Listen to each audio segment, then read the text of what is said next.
हमने कहा सेट क्या है, set is the collection of well defined element, well defined element is called set. इसको आप क्या कह रहे हो, सेट। कैसा एलिमेंट है, डिफाइन। इसमें मेन इंपॉर्टेंट टर्म्स क्या है इस डेफिनेशन में, वेल डिफाइंड। जैसे मैं आपको कहूं कि the best actor in Indian cinema, Bollywood cinema, तो आप क्या बताओगे, बेस्ट एक्टर कौन है? हाँ, एक एक बताना। एक मैं बता रहा हूं, एक से एक का एक कलेक्शन कर रहा हूं, बताना। बेस्ट एक्टर कलेक्ट करो, शांति से आप ध्यान रखना। एक, चलो किसी ने बोला है सार के, अगला सुशांत, अक्षय कुमार। देखो ध्यान से, अब आप बताओ, अक्षय कुमार, अगला ऋतिक रोशन, ठीक है। तो वो एक्टर नहीं है, एक्ट्रेस नहीं पूछ रहा हूं, ध्यान से समझो। अब आप बताओ, मैं किसी एक से पूछा, आपने अपना एक लिस्ट बताया, किसी दूसरे से पूछा, उसने कौन सी लिस्ट बताई, उसने कोई अपनी अलग लिस्ट बताई, ठीक है। किसी को और कोई पसंद होगा। दूसरा, जो लोग मेथड एक्टिंग देखते होंगे उनको नवाजुद्दीन सिद्दीकी, राजकुमार राव, और ये जो नहीं जो बाकी एक्टर्स हैं, आप समझो इस बात को, केवल ध्यान से सुनो, कहानी सुनो। इसमें क्या है, ये आप डिफाइंड नहीं है, क्योंकि स्पेसिफाइड कहीं नहीं है कौन बेस्ट एक्टर है, ठीक। अगर मैं पूछूं बेस्ट क्रिकेटर, तो आप क्रिकेटर में 4-5 नाम लोगे, तो कौन सा है वो डिफाइंड नहीं।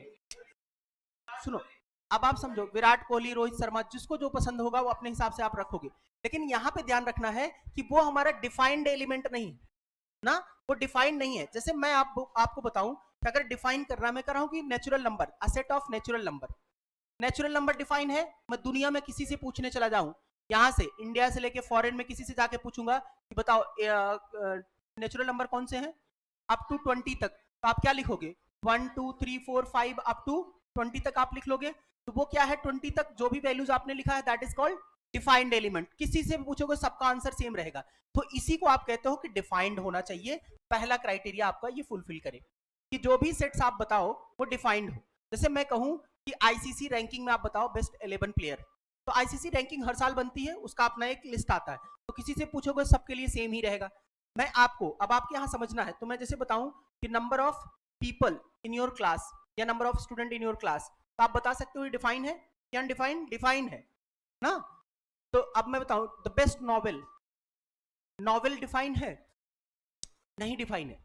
अगर मैं किसी राइटर का नाम लेके आपसे पूछूं, नॉवेल ऑफ मुंशी प्रेमचंद ना, विलियम शेक्सपियर, अब इस तरह से जब इनका नाम आप लिख रहे हो, तो यानी इनकी एक पर्टिकुलर नॉवेल की लिस्ट है, उस लिस्ट को आप कलेक्ट कर सकते हो, और वो कलेक्शन ही क्या कहलाता है, दैट इज कॉल्ड सेट। अब सेट जब लिखोगे तो इसके लिए बेस मतलब क्राइटेरिया क्या रखना है, सेट जो लिखा जाएगा, set represent into capital letter. याद रखना ये सारे पॉइंट्स आपको, कैपिटल लेटर। अब इसमें क्या लिखेंगे, कैपिटल लेटर में रहेगा जैसे A B C up to Z तक, कोई भी एक आप अल्फाबेट्स चूज कर सकते हो जिसमें सेट को रिप्रेजेंट करता है। सेट रिप्रेजेंटेशन में इसको हम जो एलिमेंट्स हम कलेक्शंस कर रहे थे ना, सेट को हमने बताया A B C D E F G H I J, जो भी आपकी मर्जी हो, आप कोई भी एक अल्फाबेट लिख सकते हो, that is called set.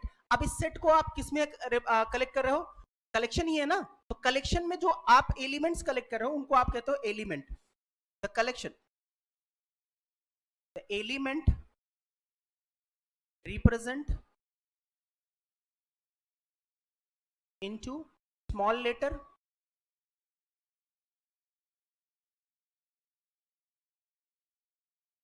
and never repeated, never repeated।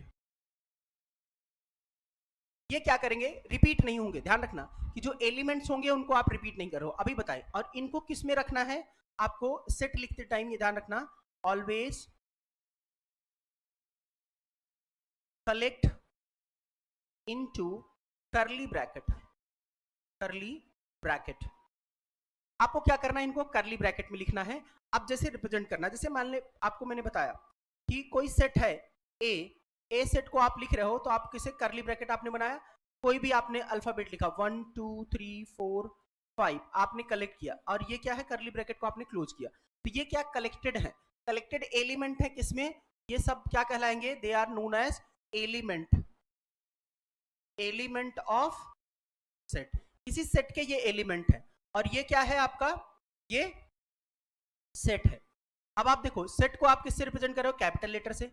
Element आप अल्फाबेट रहेगा या नंबर रहेगा तो इसको आप किसमें रखोगे, करली ब्रैकेट में। दूसरी बात है कि कभी भी एलिमेंट रिपीट नहीं करे, एलिमेंट हमेशा क्या रहेगा, सिंगल, एक ही टर्म्स लिखोगे। जैसे टर्म्स अगर मैं आपको लिखूं, जैसे मैं कहूं कि आप बनाओ फॉलो, फॉलो के लिए सेट लिखो, आप फॉलो के लिए सेट क्या लिखोगे, तो आप लिख रहे हो सेट ए है तो कौन सा हो गया, एफ एल ओ डब्ल्यू, ये एलिमेंट्स हो गए। कितने एलिमेंट्स हैं, सबको आप किस में लिख रहे हो, स्मॉल लेटर में। रिप्रेजेंटेशन ध्यान रखना, मैंने कोई लेटर रिपीट नहीं किया। अगर आपको फॉलो लिखना है तो आपको नेसेसरी है कि आपके पास ये 4 लेटर होने चाहिए, तभी इस वर्ड को आप फॉर्म कर पाओगे। फॉलो बनाना है, जैसे अगर मैं इसी चीज को आप बताओ, फिर आप कहोगे सर ऐसा वुल्फ भी तो लिखते हैं, वुल्फ को लिखो। वुल्फ को लिखने के लिए हम क्या लिखते हैं, यहां भी लिखो WOLF, क्या डिफरेंस है इन दोनों में, दोनों में सेम ही है, लेटर वही है और ये पोजीशन से कोई फर्क नहीं पड़ता, चाहे इसको देखूं चाहे इसको देखूं, दोनों में कोई डिफरेंस नहीं है। किसी भी पोजीशन पे आप इसको लिख दो, इससे फर्क नहीं पड़ेगा आपको लिखते time.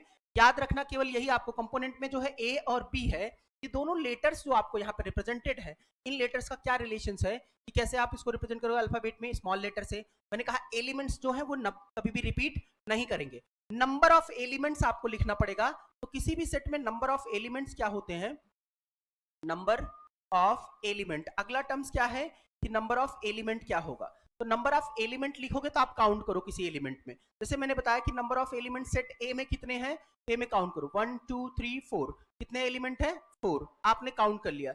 Number of element in set B कितने हैं 1 2 3 4, इसमें भी 4 है। ये नंबर इनके लिए इंपॉर्टेंट है। अभी तक बेसिक बातें आपको समझ में आई। हमने कहा सेट क्या है, it is a collection of well defined element. दूसरा, सेट लिखते टाइम आपको ध्यान रखना है क्या क्या एलिमेंट्स आपको या कितने इंस्ट्रूमेंट्स चाहिए किसी सेट को रिप्रेजेंट करने के लिए। हमारे पास चाहिए क्या, एक एलिमेंट चाहिए अल्फाबेट, कैपिटल लेटर में लिखते हैं जिसे किसी सेट को डिनोट करेंगे, ठीक है। अब अगर सेट आपने डिनोट किया है अल्फाबेट के टर्म्स में, तो दूसरी बात उसमें आपको ध्यान रखना है कि वो जो नोटेशन होगा किसको डिनोट कर रहा हो, किसी कलेक्शन ऑफ एलिमेंट्स को, और वो जो एलिमेंट्स होंगे वो किस में लिखे जाएंगे, स्मॉल लेटर या फिर नंबर में, न्यूमेरिक रहेंगे या स्मॉल लेटर्स में रहेंगे। दूसरी बात उनके लिए क्या इंपॉर्टेंट है, दो पॉइंट, वो कभी भी रिपीट नहीं करेंगे, रिपीटिशन नहीं होगा किसी भी एलिमेंट्स को दोबारा आप नहीं लिखोगे। जैसे मैंने फॉलो के लिए आपको एग्जांपल बताया कि आप फॉलो में एल 2 बार था लेकिन आपने एक ही बार टर्म्स में लिखा था FL, ठीक। तीसरी बात क्या ध्यान रखना है, इसको करली ब्रैकेट में रिप्रेजेंट करते हैं, ब्रैकेट में हमेशा करली रखेंगे, कभी बिग और स्मॉल ब्रैकेट नहीं रखेंगे किसी सेट को रिप्रेजेंट। इतनी बात क्लियर है सबको, गुड। अब आगे देखते हैं कि अगर मुझे नंबर ऑफ एलिमेंट्स मिल गया या किसी सेट को लिखना पड़ेगा, तो सेट लिखने के लिए आपको इन दोनों के बीच में एक रिलेशन आता है जिसको जस्टिफाई करना है। रिलेशंस क्या होगा, तो टॉपिक है इसमें क्या है, रिलेशन बिटवीन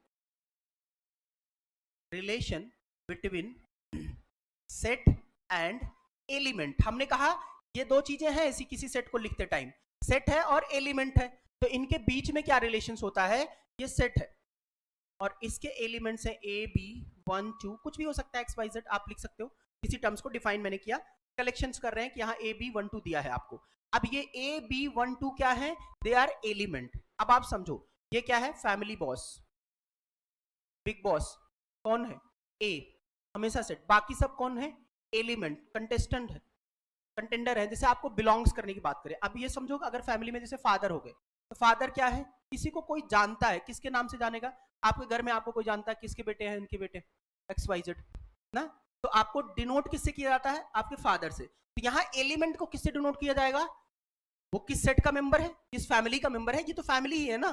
तो फैमिली क्या है, collection of element, they are family member. And जिस सेट को रिप्रेजेंट कर रहा हो तो वो बॉस है फैमिली का, जो हेड होगा जिसके नाम से वो फैमिली जानी जाएगी। अभी के टाइम पे नहीं होता, तो पहले राजघराने हुआ करते थे ना, डायनेस्टीज चलती ना, मौर्य डायनेस्टी, नंदा डायनेस्टी, सबने पढ़ा है, स्लैब डायनेस्टी ना, मुगल डायनेस्टी, इन सब में आपने देखा है कि उसमें क्या है, डायनेस्टी है, तो आप जानते हो कौन सा किंगडम था, कौन सा किंग था, बाकी उसका इंपॉर्टेंस है। इसी तरह से इसमें फैमिली है, आप ध्यान से समझना है इसको क्या है, ये फैमिली ए किसको रिप्रेजेंट करेगा, किसी एलिमेंट को रिप्रेजेंट करेगा। तो यहां जब सेट और एलिमेंट के बीच रिलेशंस बताओगे आप, तो आपको ध्यान रखना है हमने कहा कि एलिमेंट सेट को कैसे लिखते हैं, दो फॉर्म्स आता है, या तो आप इसको लिखोगे बिलोंग्स टू, इसको पढ़ते हैं बिलोंग्स टू का मतलब सिंबल ये है और दूसरा क्या होगा, या तो डज नॉट बिलोंग्स टू, या तो वो फैमिली का मेंबर होगा या फैमिली का मेंबर नहीं होगा। और दूसरा, इनके किस साइड किसको लिखते हैं, जैसे कौन बिलोंग कर सकता है, फादर बिलोंग्स करेगा सन को, क्यों बिलोंग करेगा, मतलब सन से बिलोंग करता है ना फादर, सिंपल सी बात है। सेट बिलोंग करेगा एलिमेंट से, नहीं, एलिमेंट किसको बिलोंग करेगा, सेट को। तो जब भी आप इनका रिलेशंस बताओगे तो यहां एलिमेंट लिखना है। इसी चीज को मैं आपको समझाने की कोशिश कर रहा था, होप सो आप इसको समझ रहे हो कि ये क्या है, एलिमेंट। एलिमेंट किसको बिलोंग कर रहा है, हमेशा एलिमेंट बिलोंग करेगा किसको, सेट को। ध्यान रखना, एलिमेंट हमेशा सेट को बिलोंग करेगा। इसीलिए हमने कहा कि father does not belongs to his son ना, son belongs to father. Son की वजह से आया ना, मतलब सॉरी फादर की वजह से तो वो धरती पे आया, तो क्यों किससे बिलोंग कर रहा है, अब उसके पापा थोड़ी आएंगे। आप ये बात समझो यहाँ पे। तो यहाँ भी एलिमेंट किससे, जिस सेट का होगा उसी से बिलोंग करेगा। तो यहाँ पे अगर मैं आपको बताऊं, जैसे ये सेट दिया है, इसको पढ़ते हो 1 2, जैसे अब यहाँ पे मैंने कहा कि ए बिलोंग्स टू, एग्जाम्पल आप समझते जाओ, मैं लिख रहा हूं ए बिलोंग्स टू ए और नॉट, तो आप ए बिलोंग कर रहा है, आप इसको रिप्रेजेंट कर रहे हो, ए बिलोंग्स टू ए।